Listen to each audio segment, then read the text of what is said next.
Bonjour et bienvenue dans cette cinquième session de la fonctionnalité RStudio X8 du mardi.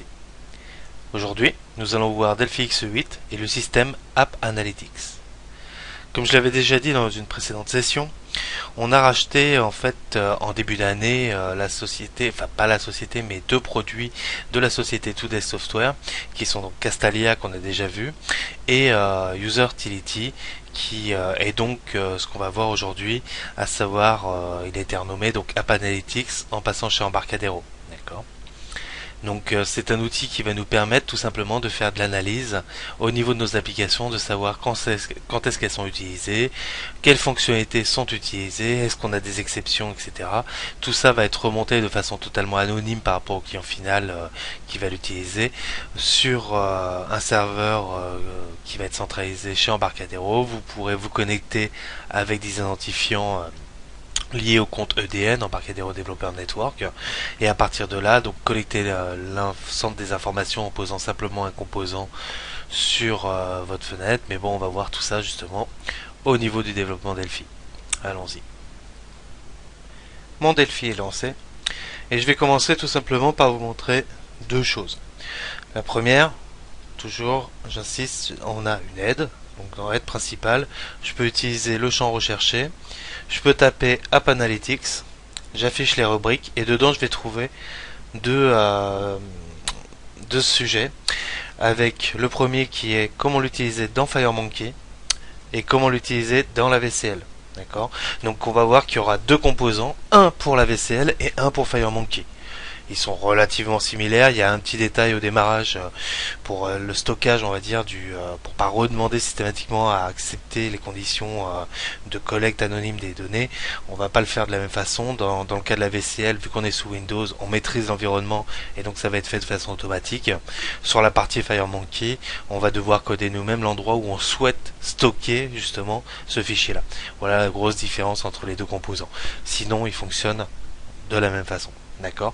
Et donc je vous invite vraiment à regarder ces tutoriels qui vont vous expliquer vraiment comment utiliser le composant App Analytics dans vos applications de façon à en tirer le maximum. D'accord. Directement. Ok. Donc on voit, typiquement c'est écrit à ce niveau-là, on va voir App Analytics va permettre de récupérer des informations sur l'utilisation de l'application, le nombre d'utilisateurs actifs, la fréquence des blocages, c'est-à-dire des erreurs, les exceptions qui vont être envoyées. On va avoir également comment les utilisateurs pour récupérer facilement les fiches qui vont ouvrir au niveau des applications. On est sur la forme 1, on est sur la forme 2, etc. etc. Directement, automatiquement, juste en posant un composant, d'accord, sans faire une autre ligne de code plus que ça. Ok. Deuxième chose que je voulais vous montrer, c'est tout simplement, comme toujours, lorsque vous installez l'outil, on va avoir Embarcadero RStudio X8, on va avoir un raccourci pour aller dans le répertoire sample, d'accord. Après, en fonction de comment vous les avez installés, soit il est dans public parce que vous l'avez installé pour tout le monde de votre Delphi ou RStudio, soit il va être dans un sous-répertoire de votre nom d'utilisateur. Là j'ai installé pour tout le monde, donc il se retrouve en public. Et on va avoir à ce niveau-là un certain nombre de répertoires avec donc les samples. Vu que j'ai dit qu'il y avait deux projets, enfin deux composants, on va en avoir un pour la VCL, un projet qui s'appelle App Analytics qui est à ce niveau-là. Et on va avoir également la même chose pour FireMonkey, donc c'est dans FireMonkey Desktop. On va retrouver un App Analytics avec un autre projet. D'accord. Si je regarde rapidement, et après on va faire nous-mêmes notre propre application. Si je regarde rapidement notre projet pour la VCL, d'accord, voilà à quoi ça va ressembler. Je vais avoir un composant App Analytics. Par défaut, l'application ID qui va correspondre à votre identifiant unique d'application. Vous pouvez avoir plusieurs identifiants après. Donc c'est une solution qui va être payante. Il y a des plans qui varient en fonction de l'utilisation dont vous en avez besoin. Concrètement, non, c'était pas celui-là, c'était celui-là. Concrètement, vous avez de la documentation, hein, bien sûr. Donc, si vous allez sur notre site Embarcadero, vous pouvez regarder dans développement applicatif, vous avez App Analytics. Ça vous donne cette page, comprendre le comportement, donc ça vous explique à quoi ça sert, comment ça marche. Et comme on vous l'explique, pour commencer en fait c'est gratuit. Il vous suffit simplement d'avoir votre compte EDN, par exemple celui avec lequel vous avez installé bien évidemment votre produit sur votre machine. Et puis à partir de là, vous allez pouvoir vous connecter sur cette URL App Analytics. On verra après comment on s'en sert, enfin ce que ça nous apporte justement. Une vidéo d'explication en anglais par rapport à ça. Et ensuite, vous allez voir justement sur le site des graphes qui vous permettent de visualiser comment ça se comporte au fil du temps. Pour la partie tarif, il suffit de contacter un commercial chez nous, que ce soit Thierry, Fabrice, pourront vous aider. Concrètement, les différents plans vont se découper de différentes façons. On va avoir la version gratuite qui est Pluton, la planète, donc c'est des planètes par rapport aux différents plans qu'on existe, qui sont triés par taille de la planète, non pas la distance avec le soleil, sinon ça serait bizarre. Et donc avec le plan gratuit, vous pouvez tout simplement utiliser une application, en avoir qu'une seule, et avoir jusqu'à 10 000 événements mensuels. Après, on va retrouver des événements personnalisés, tous les plans les ont, et les événements de base également, tous les plans les ont. Mais c'est surtout donc le nombre d'événements qui va être envoyé par vos applications, donc par l'application, donc à présent il n'y en a qu'une, mais elle va être déployée sur Npost, et donc toutes ces applications vont envoyer des événements au serveur, et en fait vous avez droit à 10 000 événements sur le serveur. Si vous avez besoin de plus, à ce moment-là, vous allez avoir des plans qui vont être payants. Et bien sûr, je vous conseille de contacter, nous envoyer un email pour justement avoir les différents tarifs et voir justement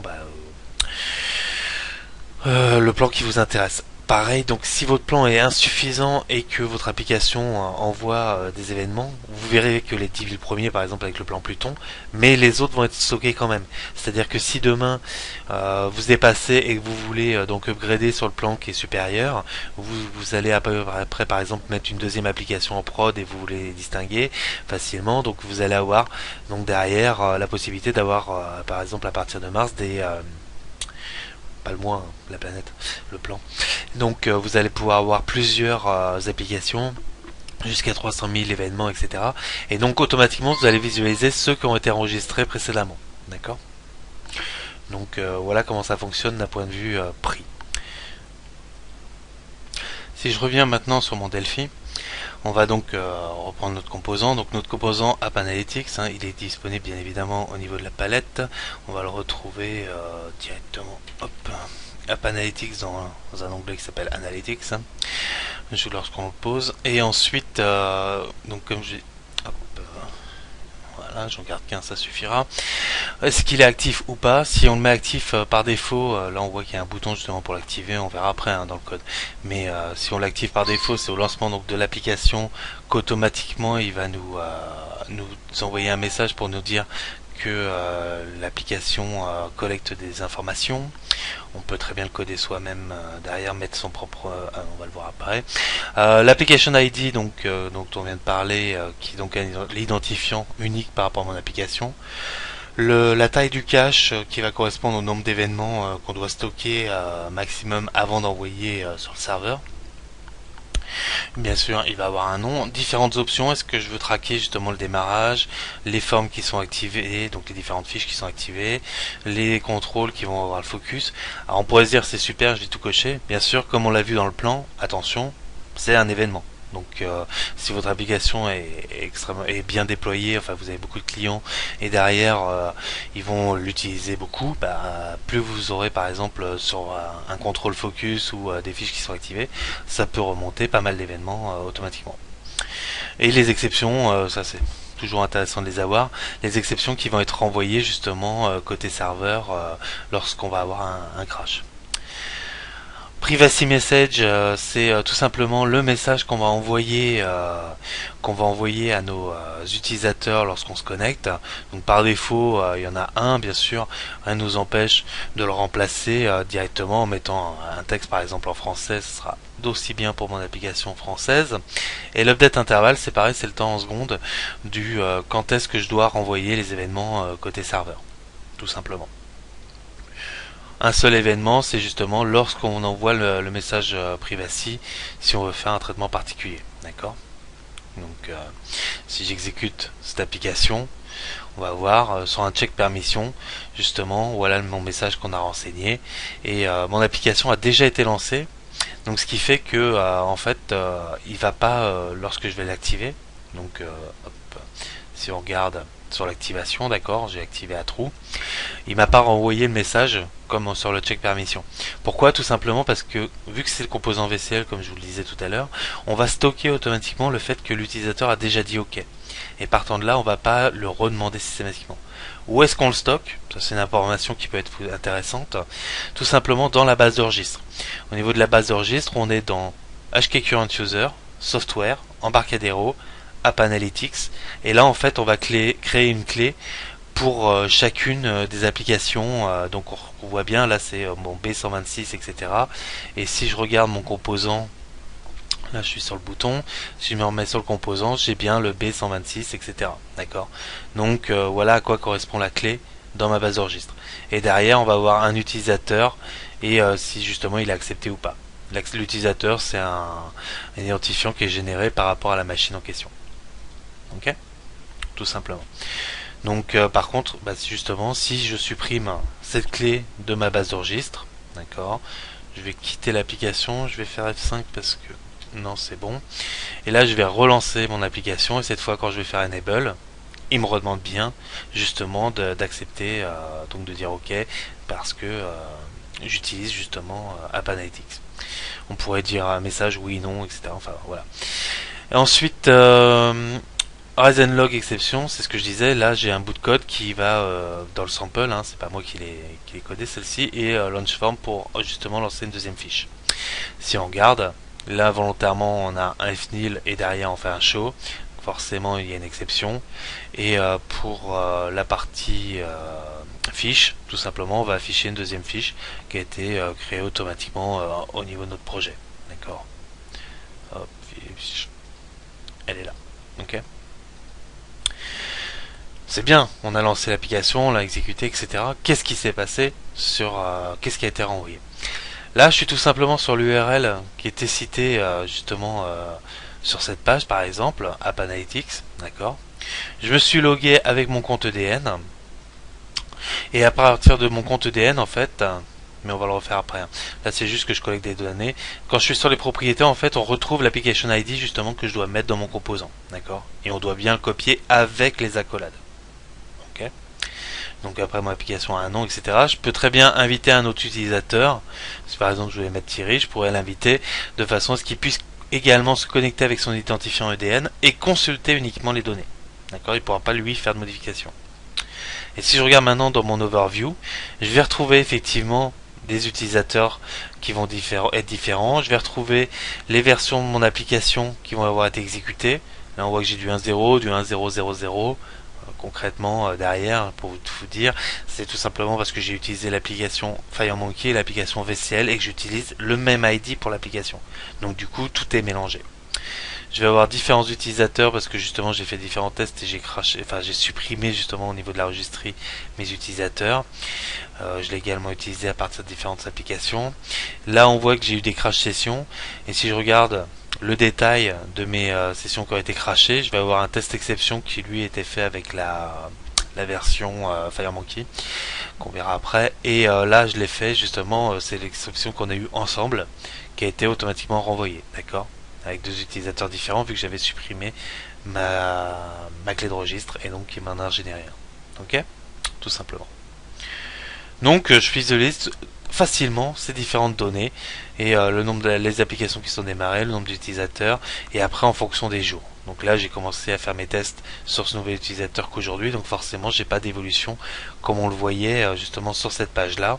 Hop, c'est un peu plus bas, voilà. Là c'est au fil du temps qu'on voit l'évolution et donc j'en ai pas parce que tout a été fait aujourd'hui au niveau de mes tests. Vu que j'ai supprimé en fait mon ID, c'est-à-dire au niveau de mes propriétés, j'ai été supprimer mon projet et ensuite j'ai été donc c'est dans l'application plutôt, voilà, je peux très bien la supprimer et ensuite quand on la supprime pareil, je peux cliquer, je vais être tout sûr, blablabla. Lorsque je la supprime normalement Voilà, il veut pas. Enfin, il m'a déjà demandé une première fois, une deuxième fois, il faut que je tape le texte delete pour la supprimer, pour être sûr que je perde pas mes données, d'accord. Donc, parce que bien évidemment, là, si on les perd, on n'a plus rien. Ok.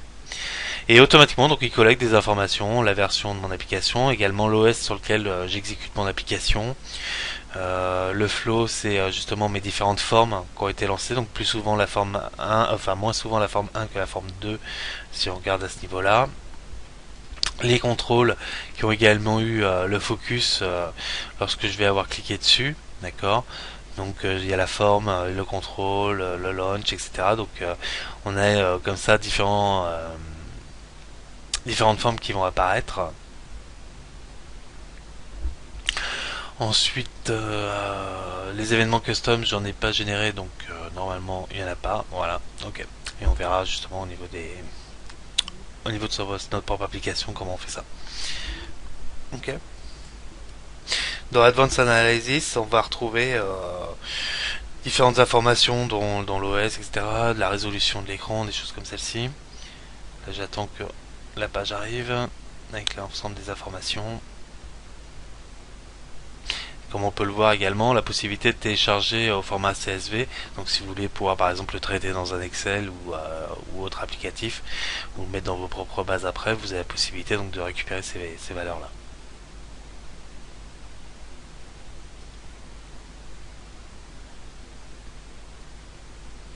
Voilà, c'est bon. Donc là, je récupère l'OS version, je pourrais récupérer CPU ID, App Version, Major App Version, pareil. Les sessions, les crashs, Custom Event, choses comme celle-ci. Go. Ok, c'est un Intel Core sur lequel j'ai fait tourner. L'avantage vous pouvez créer vos propres événements et donc renvoyer des données qui sont propres. Après, d'un point de vue éthique de ce que vous avez le droit de faire, bien évidemment, vous n'avez pas le droit de renvoyer, par exemple, collecter des données qui seraient plus justement anonymes au niveau de l'utilisateur, de façon à les utiliser. Okay. Donc voilà pour la partie interface graphique du site web. Donc voilà l'exemple très simple. Hein. Bon, après on peut le recoder nous-mêmes, mais je vois pas spécifiquement en fait l'intérêt de le faire à ce niveau-là parce que voilà quoi, c'est très très simple et je vous invite vraiment à lire. On l'active, donc c'est sur la partie VCL. Hein.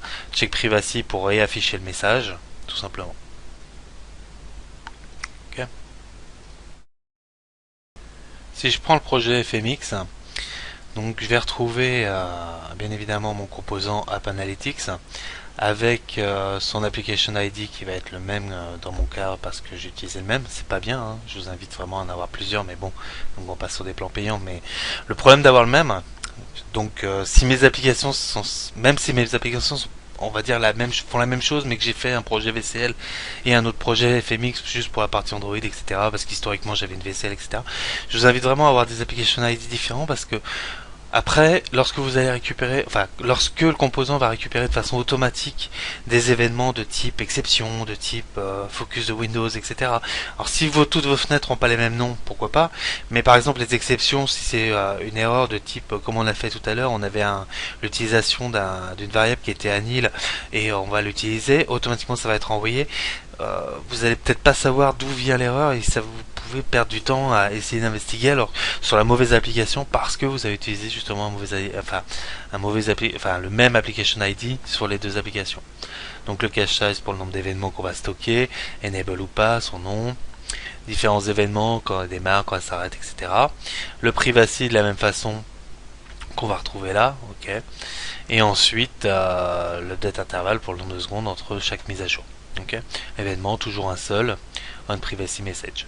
Okay. Sur l'enable, là on va avoir un code. Alors là, le code est un peu plus poussé au niveau du sample. On va envoyer un message en fait tout simplement pour prévenir l'utilisateur. Si vous utilisez vous à la maison, donc là sur votre Delphi, vous allez utiliser le sample et si vous oubliez de mettre l'application ID, en fait, il va tout simplement vous afficher un message vu qu'il le teste en vous disant que vous n'avez pas utilisé l'application ID, qu'il faut justement regarder la doc pour savoir comment ça fonctionne et aller sur les samples. Une fois qu'on a bien un application ID, il va le mettre à true et il va mettre à jour l'interface tout simplement en allant se, euh, se connecter sur mon interface, enfin écrire le texte connecté dans mon interface à ce niveau-là, d'accord, au niveau du statut, et il va également mettre un user ID à jour. Voilà, en récupérant sa valeur. User ID, c'est ce qu'on voyait tout à l'heure. Si je reviens au niveau de ma registrie, que je fais F5 pour rafraîchir, c'était la valeur qu'on va avoir pour l'user qui va être générée de façon automatique. Ensuite, la grosse différence que je vous disais entre la VCL et FireMonkey, ça va être justement sur la FireMonkey où on va devoir spécifier l'emplacement qui va être utilisé pour sauvegarder justement nos informations. Donc là, ce qu'on voit, c'est qu'on va avoir créé un binary reader qui va permettre tout simplement d'aller en fonction donc de l'OS. Sur iOS, on va avoir un chemin bien particulier, alors que sur les autres, on va toujours utiliser le getOnPath. On va aller tout simplement sauvegarder dans un fichier les données de façon à pas systématiquement redemander à notre utilisateur de se loguer. Cover, if found, donc si le fichier existe, il va aller le récupérer les valeurs et vérifier donc justement si l'utilisateur a ou non déjà accepté d'être suivi ou pas, d'accord, tout simplement, et à partir de là mettre à jour l'interface également. Ok. On va avoir un form save state, donc ça c'est lorsque c'est un événement donc qui est déclenché sur la partie par exemple téléphone mobile, lorsqu'on va changer le focus au niveau de l'application, qu'on va passer sur notre application, il va aller automatiquement aller sauvegarder dans le fichier, donc à l'emplacement qu'on avait spécifié, la valeur de façon à la mémoriser. Okay. Donc de la même façon, donc si j'exécute, hop, je peux faire enable et là on voit qu'il m'a pas prompté, il m'a pas demandé justement d'accepter les permissions ou pas. D'accord. J'ai un bouton clear permission qui lui va permettre justement de les resetter et peut-être pas à chaud. Hop, je recommence. Enable et effectivement donc cette fois-ci là il va me dire attention blablabla bla bla bla, il faut accepter anonyme, je dis oui et à partir de là je suis connecté, j'ai mis un ID et automatiquement je vais pouvoir pareil donc manipuler mon application pour déclencher donc test exception, on l'avait déjà vu, il y en avait déjà un tout à l'heure et je vais quitter l'application. Si je regarde cette fois-ci, donc c'est plus la registrie, on l'a vu, c'est au niveau de mon disque dur, je vais retrouver effectivement un fichier qui va avoir été généré. Hop, j'ai un bloc-notes exprès pour, j'ouvre et dedans on retrouve bien mon utilisateur qui a été stocké comme ça de façon à mémoriser que je suis passé par là, tout simplement. J'exécute, après vous pouvez faire le stockage comme vous voulez, hein, c'est vraiment... par contre vous avez à le faire vous-même de façon à être sûr que ça soit fait au bon endroit en fonction de la plateforme, tout simplement. Je réexécute. Il me redemande pas, je suis pas connecté. Par contre là je l'active, je suis connecté, d'accord. Je peux rafraîchir, je suis bien sur la bonne valeur. Tiens, une troisième fois, je referme, ça marche. Hop, je vais dans mon interface, c'est ça que je voulais faire à l'origine. Je fais F5 pour rafraîchir. Et je vais retrouver le nombre de démarrage, 12, etc. Les crash sessions, normalement je devrais en avoir un peu plus que tout à l'heure. Sauf s'il n'a pas encore fait. Alors les mises à jour sont pas instantanées, je sais pas exactement de combien elles sont, mais si là ça a été le cas d'ailleurs. Donc il y en a eu 3 et en fait si elles sont, je sais de combien elles sont, c'est tout simplement en fonction de ce qu'on a spécifié, non pas sur la fiche mais sur notre composant, au niveau des updates intervalles ou du cache size, le premier déclenchant donc l'événement sur le serveur. Je reviens là et mon test d'exception est bien passé, je l'ai exécuté 2 fois et on voit bien qu'il est passé de 1 à 3 comme on a vu, d'accord. Donc je visualise directement. Ok. Donc voilà pour les samples. Donc vraiment il suffit de regarder ce qui est fait et de ce que ça vous remonte et c'est vraiment enfin, très simple d'utilisation quoi. Ok. On va faire une application à nous histoire d'eux, mais on va faire concrètement la même chose que dans les samples. Donc je vais fermer mon projet Et ce qu'on va faire dans un premier temps, c'est tout simplement aller créer un nouveau projet. Donc j'efface tout. C'est pour ça qu'on retrouve pas souvent. Enfin, c'est pour ça qu'on va pas retrouver de data plus longue. Je vais dire delete. D'accord. Je vais dire OK.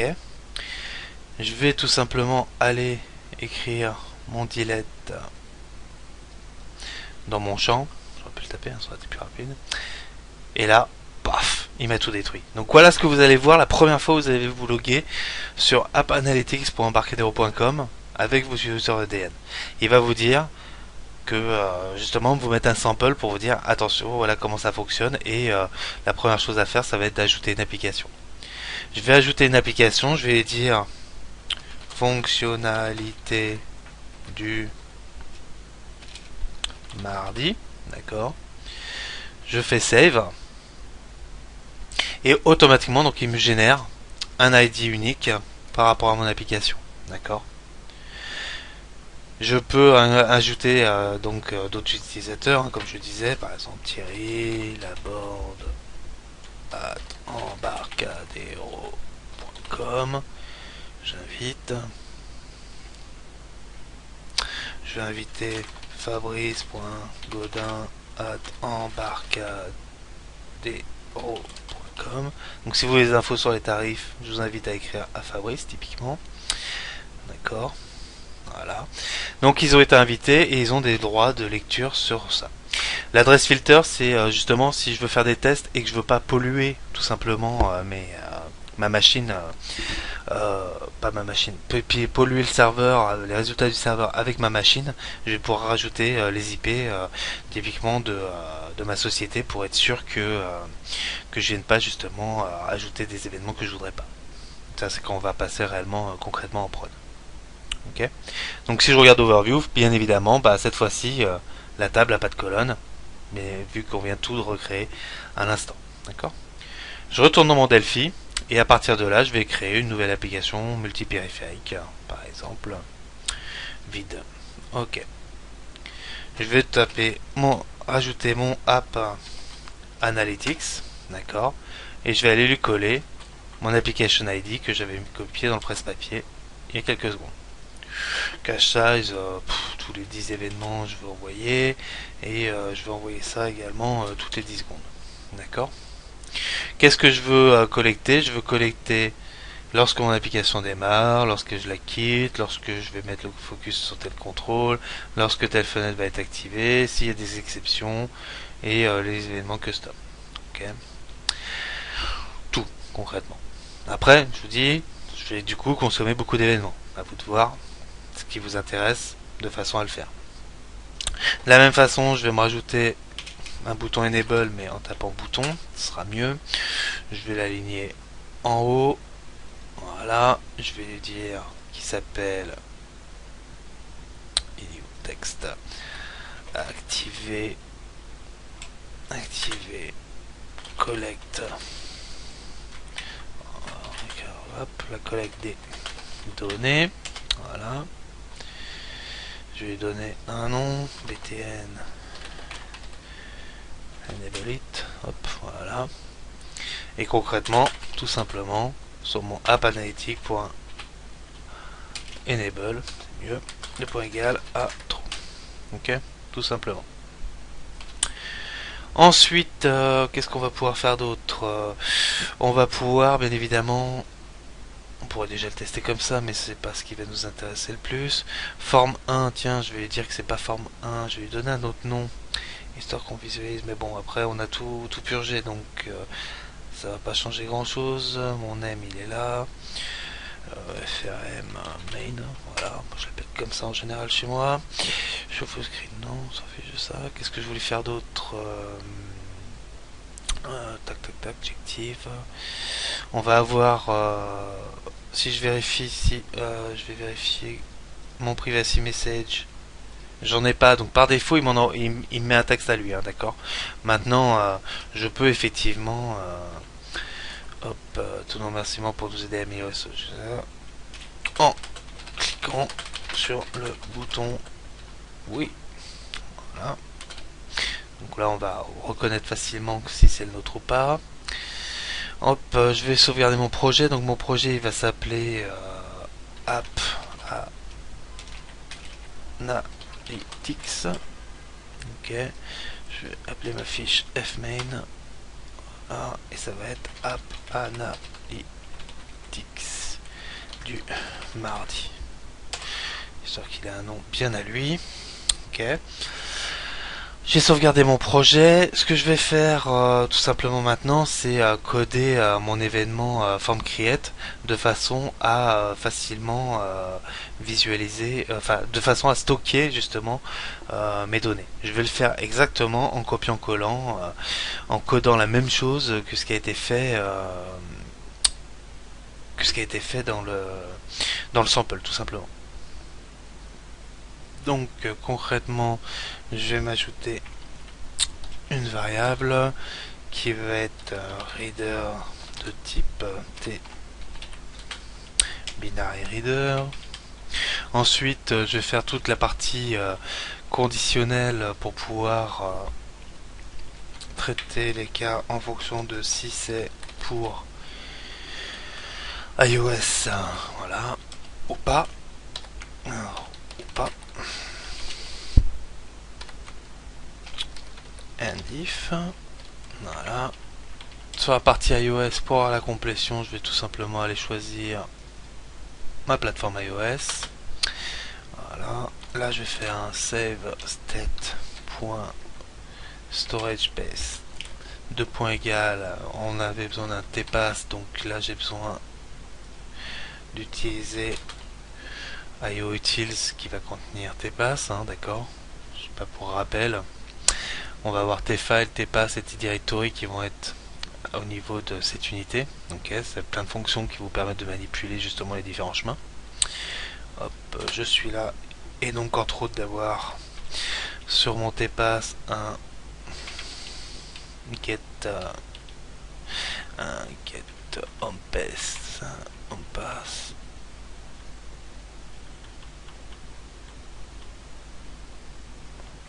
Voilà. Donc je récupère le pass, sauf que justement la différence c'est que lorsque je suis sur iOS, il faut que je le mette dans librairie caches. Voilà.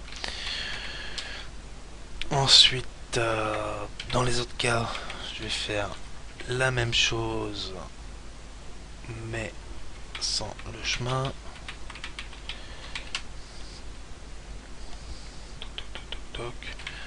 Ouais, soyons fous. Hop.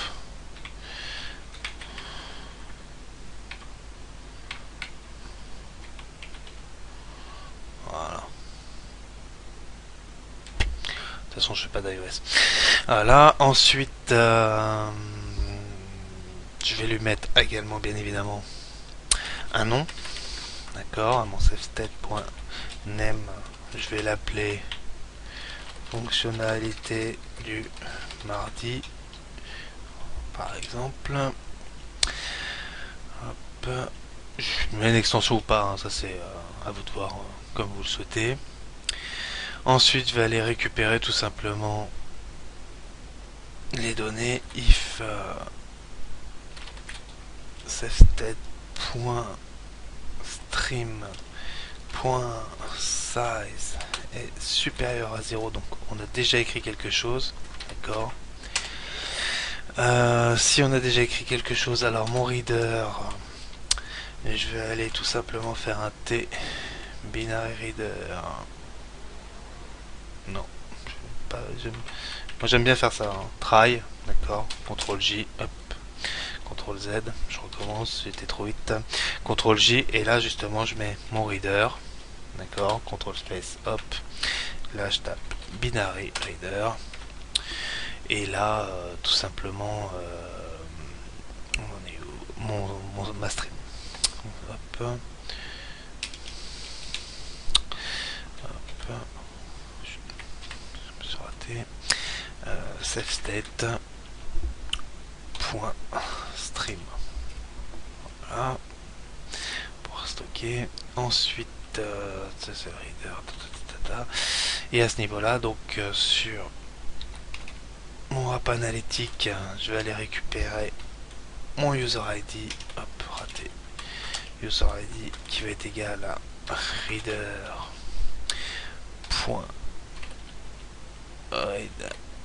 string là, et mon app analytics point allo tracking qui va être égal à mon reader point read boolean, d'accord. Donc on l'a pas encore écrit. Là on va faire la lecture, je voulais dire, par rapport à un truc qu'on n'a pas encore écrit. En fait, pour l'écriture, ça va tout simplement donc se faire sur la fiche, comme on l'avait vu dans le sample, sur le save state. Voilà. Save state, là, je vais tout simplement, pareil, me faire une variable. Cette fois-ci, ça va être non plus un reader, mais un writer, d'accord, qui va être de type t binary writer. Ensuite, on save state point stream point clear, je purge tout, c'est fait.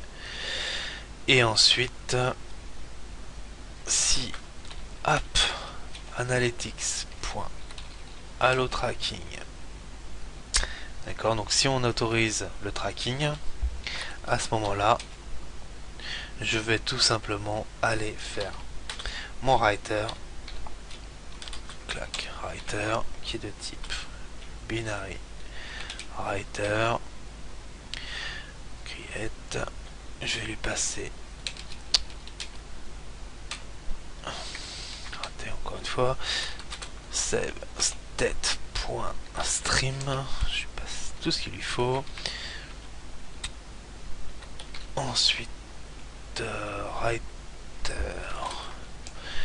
point write, je vais écrire concrètement les valeurs, donc celles qu'on a lues bien évidemment avant, bah cette fois-ci je vais bien sûr les écrire. Analytics, j'ai une parenthèse de trop, et ensuite l'autre valeur dont on avait besoin, write app analytics point allo tracking. Ok. Une fois qu'on a fait ça, on libère et c'est bon, c'est fini. Ok. Donc bien évidemment si je là j'ai fait cancel parce que je suis sur iOS, j'ai pas de profil, donc je vais me remettre sur Windows et effectivement quand je fais CTRL F9, donc compiler, ça fonctionne, ça compile correctement. Ok. Donc là on a fait, on va dire, toute la plomberie pour la partie stockage, de façon à ce qu'il aille automatiquement écrire et lire mes valeurs. Si j'exécute mon application, okay, que j'appuie sur activer la collecte, il me demande bien avec mon propre texte, d'accord, on se rappelle que je l'avais mis tout à l'heure. Si je lui dis non, bah, il va pas collecter, hein, tout simplement. Lorsque je vais, j'étais pas obligé de fermer, je pouvais recliquer sur le bouton. Si je reclique sur le bouton, donc et qu'après je dis oui, cette fois-ci, là, il collecte concrètement de la donnée au niveau de mon application. Ok. Hop, je reprends mon application, je remets le focus, je la quitte. Et là, il était de me collecter de la donnée. Si je vais voir sur l'interface web, que je fais F5,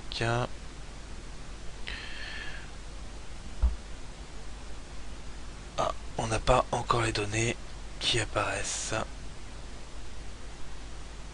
Tablage nos colonnes, c'est pas encore le cas. Donc ouais, donc il y a un léger temps entre le moment où c'est envoyé sur le serveur. Admettons que c'était envoyé, que j'ai pas été trop rapide. Normalement non, il n'y a pas de raison. Properties D4 67, je vérifie simplement que j'ai pas fait d'erreur à ce niveau là. D4 67, ouais, donc c'est bon. 10, ok. Bon, ça devrait arriver incessamment sous peu. Donc là j'ai mon application qui a été codée, je peux activer la collecte. Si je la relance normalement, même si j'active, je devrais plus avoir le message. Voilà, parce que effectivement le message a été déjà envoyé, a déjà été stocké. D'accord. Si je vérifie sur mon disque dur, hop, ça c'était mes samples, et là on retrouve bien un App Analytics. Tiens, j'ai mis 2 A, c'est pas grave. Du mardi, fonctionnalité du mardi, d'accord? Donc je retrouve bien mon application, ces données qui ont été collectées. Ok? Au niveau de mon binaire, et il me l'a pas effectivement redemandé. Ok, donc on va revérifier vite fait. Non, il n'y a toujours pas les données. Ok, bon, on va voir, ça va arriver avec le temps. On va pouvoir implémenter d'autres choses en attendant. Je vais mettre un bouton. Je vais créer également une nouvelle fiche. Donc, autre fichier, non, Delphi, fichier Delphi, voilà. Je vais créer une fiche multipériphérique. Oups, un clic gauche c'est mieux. Une HD, ça suffira bien. Voilà, je vais la stocker. Je vais l'appeler F detail. Je mets pas de majuscule. Detail, voilà. La forme au niveau de son nom, je vais dire qu'elle s'appelle F detail. F detail. Voilà. FRM detail, voilà. Cette fiche elle est comme ça. Je vais lui mettre un bouton pour qu'elle se ferme d'elle-même. Désolé pour l'ambulance. Hop. Donc le bouton je vais le mettre là. Tiens, allez, hop. Soyons fous. Sur le bouton, je vais le mettre en aligne client. On peut pas le rater. Et je vais dire qu'il s'appelle fermer. Ok. Hop. Je vais faire un self.close. Ok pour ça. Sur mon bouton, je vais dire qui s'appelle là ouvrir détail. Et je vais tout simplement faire un FRM. Je vais faire hop Alt F11. Je vais faire uses. Et là, je vais dire FRM detail.show. Ok. Tout simplement, si je réexécute mon application, j'active, j'ai bien ma fenêtre, je vais ouvrir détail, je peux la refermer, je peux rouvrir, je peux fermer, et ensuite je peux tout simplement quitter l'application. Si on regarde, à nouveau sur la partie navigateur, cette fois-ci on voit bien que j'ai mon utilisateur qui est passé, je suis en version 1.0, détail, et je vais pouvoir voir éventuellement, j'ai pas eu de crash, d'accord. Sur le flow, normalement je devrais voir mes différentes fiches et je retrouve bien TFRM main et TFRM detail, d'accord, directement. Ok. On pourrait non coder, enfin les trucs qui sont déjà dans les samples, ça n'a pas gros intérêt. Hop, je vais me mettre là comme ça. Par contre, ce qu'on va éventuellement regarder, c'est si par exemple je le déploie sur Android, est-ce que ça fonctionne correctement. Ok. Et puis au passage, vu qu'il va y avoir une version Android, ce que je vais faire, c'est que je vais incrémenter tout simplement mon numéro de version. D'accord. Ok. Je regarde mon projet et je vais dire qu'il y a une version à déployer sur mon Android. Ok. Allez, on y va. Donc tout simplement, j'appuie sur le bouton play, il va compiler, il va la déployer. Pendant ce temps, ce que je vais faire pour que vous puissiez voir, c'est me connecter via VNC sur mon téléphone. Mon téléphone est relié en USB. Si on regarde de plus près, il essaie de se connecter, ça y est. Donc effectivement, si on regarde à ce niveau-là, j'ai bien mon VNC serveur qui est en train de tourner en écoute, sur lequel je vais me connecter, et mon Wi-Fi ADB que je vous avais dit qui me permet justement d'aller me connecter sur mon Android.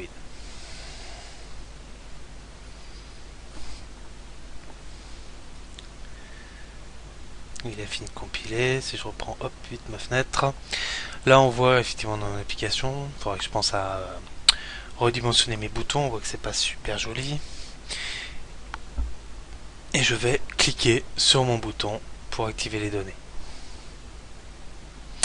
Vu que j'ai cliqué dessus, c'est la première fois que je l'exécute donc sur mon Android, bien évidemment je vais me retrouver avec mon texte qu'on avait défini ensemble, où je vais pouvoir justement lire et donc accepter ou non de partager.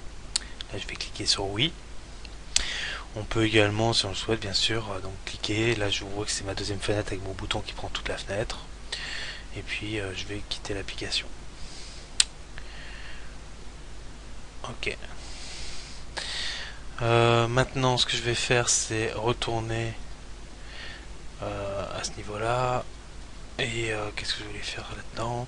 Je voulais redimensionner mes boutons pour la prochaine fois. Hop. Hop. Voilà. Détail, activer les collectes des données. Et je vais relancer l'application. Je reprends.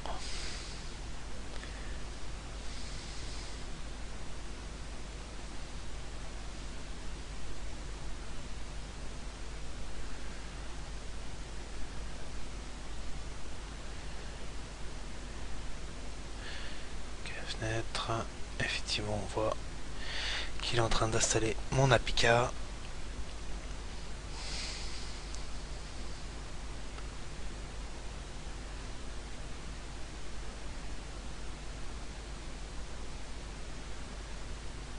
La splash qui arrive, mes boutons ont bien été redimensionnés. Si je clique sur activer la collecte, vu qu'en fait, alors ce qui se passe là, c'est qu'à chaque fois il va me l'écraser parce que lorsque je redéploie à partir de mon Delphi, il va en fait le supprimer pour le redéployer, donc il me supprime mes fichiers de cache, d'accord. Donc c'est pour ça, mais après une fois que je vous montrerai en relançant l'application, il n'y aura pas de souci. Ok, donc j'ai navigué, si je fais effectivement ce que je viens de vous dire, hop, je vais passer par mon lanceur d'application, App Analytique, activer la collecte des données.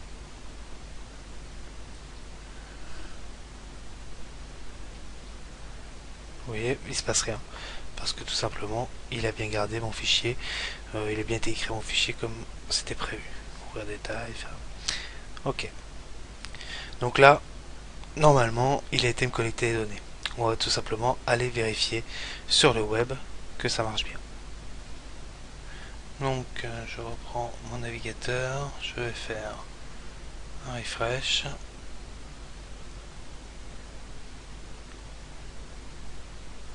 Charger. Ah, et j'ai un problème de pour redessiner de tronche. Ah, ça marche mieux. Ok, et pour l'instant il n'a pas encore fait la mise à jour. C'est pas grave. En attendant, je vais vous montrer. Donc mon application, comme j'ai dit, lorsque je clique à partir de là, je peux hop,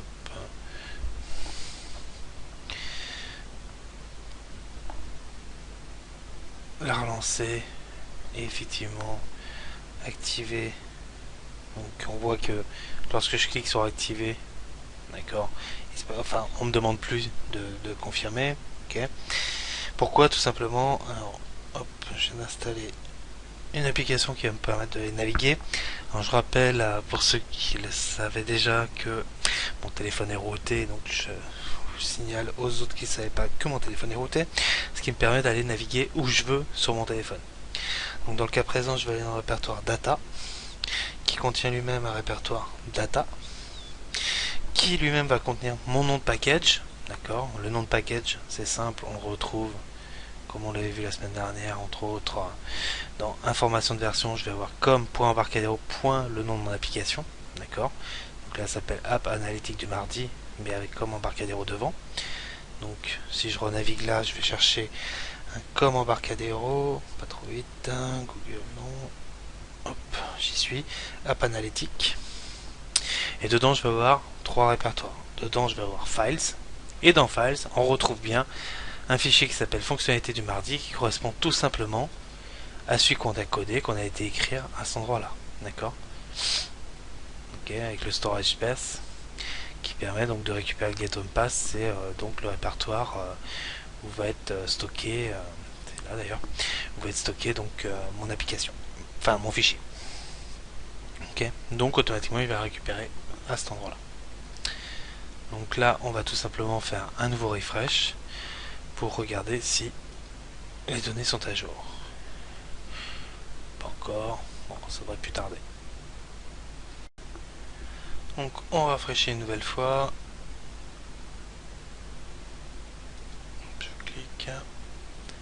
Et cette fois-ci, on voit effectivement que c'est apparu. Alors on a donc un Android 4.4 qui vient d'apparaître avec un utilisateur qui l'a démarré une fois.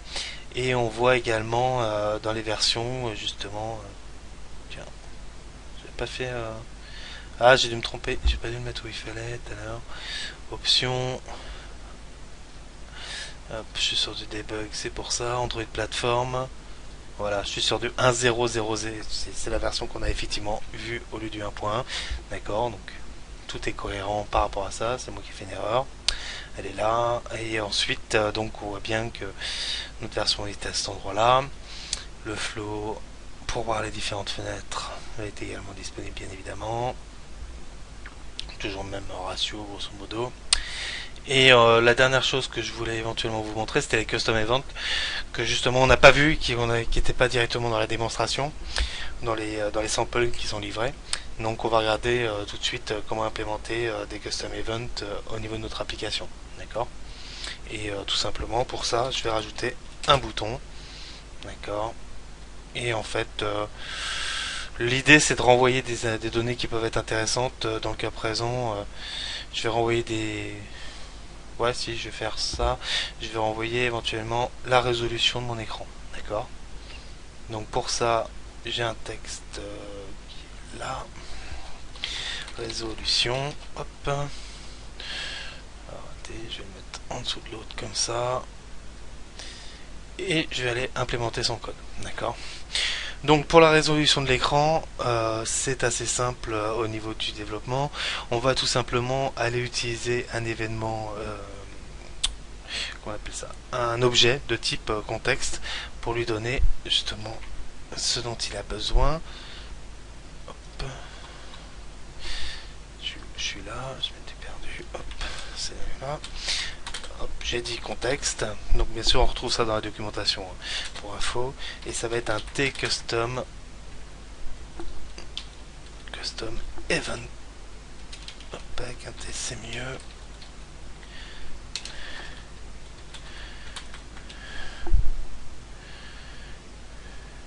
Par contre, on voit que j'ai pas la complétion tout simplement parce qu'il y a des uses que j'ai oublié.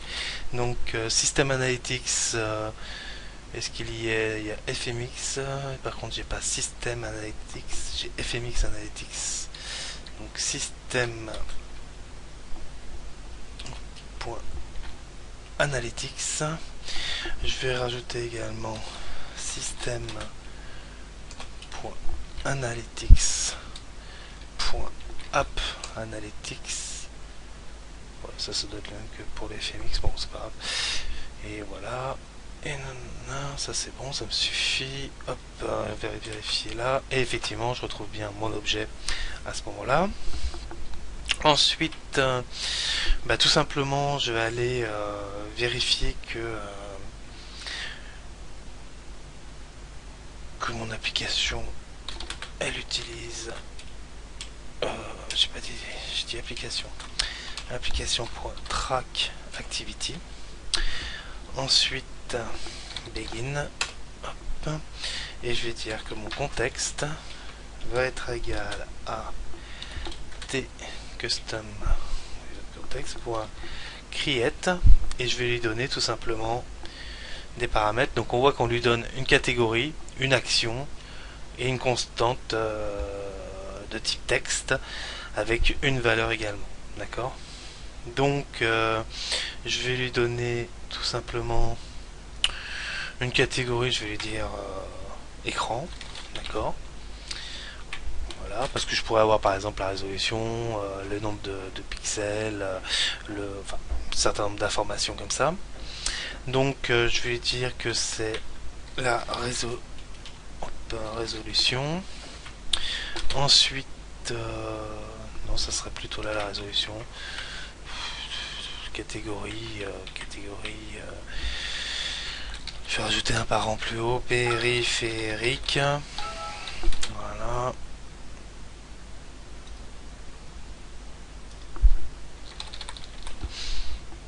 Ensuite, périphérique, écran, résolution. Et là, je vais lui donner réellement sa résolution. Hop. Voilà. Et je vais faire tout simplement, on va le faire rapidement. Pas sûr. Je vais me mettre là et je vais vérifier. Donc pour voir sa taille, je vais faire un screen point. Ouais, c'est bien integer, c'est ça que je voulais voir. C'était pas un float en FMX, j'étais pas sûr. Tiens, pourquoi il veut pas? Bon, c'est pas grave. Into str, coller. Ça compile. Compile pas, qu'est-ce que j'ai pas fait? Type incompatible, double et string. Ah, la valeur, c'est ça? Oui, ok. Autant pour moi. Alors, non, j'ai une autre idée, on va pas faire ça. On va le faire comme ça. Résolution, là on va mettre tout simplement largeur avec screen.width et on va faire la même avec un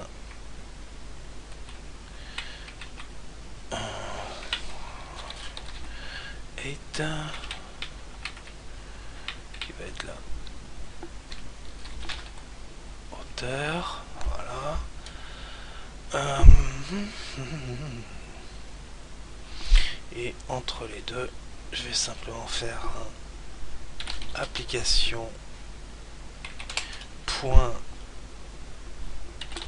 analytics manager point record activity en lui donnant tout simplement un tapp activity point custom pour lui dire que c'est une activité custom personnalisée. Je vais faire un trigger. Tiens, trigger. Non, je vais. Ah. Bouton 2. Et je vais lui donner mon contexte. Tout simplement. Et je vais faire ça 2 fois parce que j'ai recréé à ce niveau là mon objet. Je sais pas si ça se libère, je sais plus ce que c'est. Ouais, ça se libère. Tac. Ok. Je vais déjà tester sous Windows. Je sauvegarde. Et j'exécute. Et lorsque donc bien sûr j'active. Ok, c'est fait, j'ai pas le message normal. Et je clique sur ma résolution, j'appuie 2 fois, je vous le détail, je ferme. Ok. Et maintenant on va vérifier tout simplement en rafraîchissant cette page là. Donc je rafraîchis. Et là on va voir que j'ai mon écran, d'accord, c'était le premier okay. Écran, résolution, hauteur et ou largeur. Et là en fait on voit qu'il me compte en fait le total. Alors je vous invite à, si vous avez besoin de stocker écran, enfin la largeur et la hauteur, je vous invite à pas faire exactement de la même façon. Résolution, donc j'ai toujours la somme qui est égale à 6000. Et si on regarde dans résolution, je reclique, j'ai hauteur, j'ai 2160 et largeur 3840. Si je divise par 2, je retrouve bien mon format en HD qui est de 1920 par 1080, d'accord. Sauf que donc je vous invite à utiliser le label en lui passant la valeur plutôt que justement d'utiliser total value. Par contre, vous pouvez mettre 1 systématiquement par exemple en valeur de façon après à comptabiliser le nombre d'utilisateurs. Après vous pourrez compter le nombre d'utilisateurs que vous diviserez par le nombre d'events et vous pourrez facilement savoir combien d'utilisateurs utilisent la même résolution. D'accord. Donc voilà typiquement le genre de custom event qu'on peut facilement faire également. Voilà. Donc là la session a déjà été assez longue. Donc je vous invite à poser vos questions et on va essayer d'y répondre le plus rapidement possible de façon à pas trop faire déraper. D'accord. À tout de suite.